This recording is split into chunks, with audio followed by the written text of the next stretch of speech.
সরকারি জমি দখল এবং নথি নকল করার অভিযোগে মুখ্যমন্ত্রীর নির্দেশে গত বুধবার পুলিশ গ্রেপ্তার করেছে জলপাইগুড়ির ডাবগ্রাম ফুলবাড়ি ব্লকের তৃণমূল সভাপতি দেবাশিস প্রামাণিককে। আর ওই ঘটনার এক সপ্তাহের মাথায় মঙ্গলবার জেলা তৃণমূল কংগ্রেস থেকে তাকে বহিষ্কার করা হলো বলে জানালেন জেলা তৃণমূল সভানেত্রী মহুয়া গোপ। অন্যদিকে আজকের বহিষ্কৃত তৃণমূল নেতা দেবাশিস প্রামাণিক জলপাইগুড়ি জেলা পরিষদের প্রাক্তন কর্মাধ্যক্ষ ছিলেন। তার বিরুদ্ধে অভিযোগ বেআইনিভাবে সরকারি জমি দখল করার সঙ্গে সরাসরি যুক্ত ছিলেন তিনি।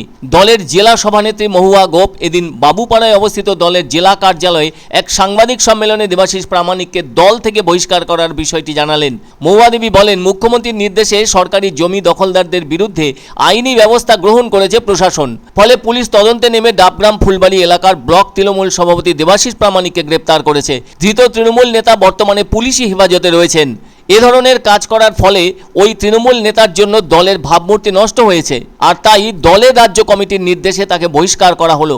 এ ধরনের কাজের সাথে যারাই যুক্ত থাকুন না কেন তাদের কোনো অন্যায় বরদাস্ত করা হবে না। আবার ওই ধরনের অন্যায়কারীরা দলের যে ধরনের পদেই থাকুন না কেন অন্যায় করলে কোনোভাবেই রিয়াত করা হবে না।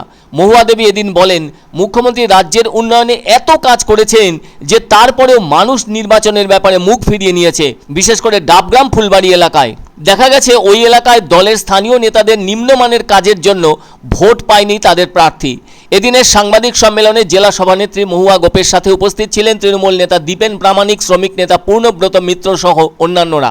নবান্নের ওই দিনের বৈঠকে মুখ্যমন্ত্রী স্পষ্ট বলেছিলেন, বেনিয়মের প্রশ্নে কাউকে রেয়াত করা হবে না, যার ফলে দেবাশিস প্রামাণিক পুলিশের হাতে গ্রেপ্তার হয়।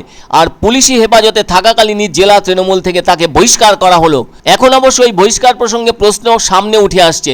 মুখ্যমন্ত্রীর নির্দেশে যেখানে গ্রেপ্তার করা হয়েছে ওই নেতাকে, সেখানে দল থেকে ওই তৃণমূল নেতা দেবাশিস প্রামাণিককে গ্রেপ্তার করতে 6 দিন সময় কেন লাগলো? এ প্রসঙ্গে জেলা সভানেত্রী মহুয়া গোপ জানান, দলগতভাবে তদন্ত হয়েছে, তারপর রাজ্যের উচ্চ নেতৃত্ব তাদের সিদ্ধান্ত জানিয়েছেন, ফলে সময় কিছুটা লাগলো। দেবাশিসের বিরুদ্ধে অভিযোগ যা আছে তা হলো সরকারি জমি বেচে দেওয়ার মতো গুরুতর অভিযোগ। এমনকি এ ব্যাপারে যারা তার বিরুদ্ধে প্রতিবাদ করেছিলেন তাদেরকে চরম অবস্থা করার কথাও জানিয়েছিলেন তিনি। তবে ওই নেতার হুমকি উড়িয়ে রাজগঞ্জ ব্লকের জনৈক বাসিন্দা থানায় অভিযোগ দায়ের করেছিলেন। ওই সংবাদও মুখ্যমন্ত্রীর কানে গিয়েছিল, যার ফলে দেবাশিস প্রামাণিককে গ্রেপ্তার করা হয়েছে 26শে জুন। তবে মুখ্যমন্ত্রী তো নবান্ন সভাঘরে জমি দখল প্রসঙ্গে কড়া ভাষায় বলতে গিয়ে এমনও বলেছিলেন, এসব ক্ষেত্রে পুলিশেরও কারো কারো মদত রয়েছে। তিনি সেদিন জেলা শাসকদের ওপরও রুষ্ট হওয়ার কথা জানিয়েছিলেন। সে যাই হোক, শেষ পর্যন্ত দেবাশিস প্রামাণিককে বহিষ্কার করা হলো দল থেকে। অবশ্যই দলীয় পদের অপব্যবহার বা দলীয় পদকে ব্যবহার করে এইরকম অনৈতিক কাজকর্ম যারা করছে, এবং দলীয় জনপ্রতিনিধি আজকে তৃণমূল কংগ্রেসের প্রতীকে নির্বাচিত জনপ্রতিনিধি হয়ে যেখানে আজকে মমতা বন্দ্যোপাধ্যায়ের ভাবমূর্তিকে যারা নষ্ট করছে, তাদের বিরুদ্ধে কড়া থেকে কড়া ব্যবস্থা নেওয়া দরকার।